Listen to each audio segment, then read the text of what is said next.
பெரியவர்களை போற்ற மதிக்கும் எந்த சமுதாயமும் முன்னேறாது.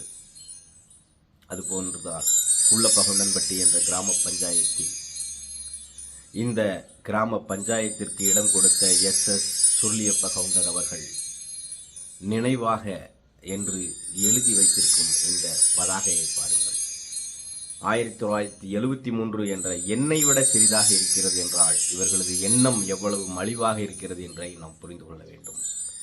ஊராட்சி மன்றத்து தலைவர் அவர்கள் உடனடியாக தலையிட்டு நீண்ட நாள் எங்களது கோரிக்கையை நிறைவேற்ற தவறினால், அதாவது மிகப்பெரிய ஆர்ச் வைக்க வேண்டும், சுருளியப்ப கவுண்டர் அவர்கள் நினைவு என்று பெரிய ஆர்ச் வைக்க வேண்டும், மிகப்பெரிய பதாகை வைக்க வேண்டும், அவருடைய புகைப்படங்களையும் அங்கே இடம்பெற செய்ய வேண்டும். இல்லை என்றால் மிகப்பெரிய போராட்டத்தை பாரதிய ஜனதா கட்சியின் சார்பாக நடத்தி அதை வைத்து காட்டுவோம் என்பதை இந்த பதிவின் மூலம் தெரியப்படுத்தி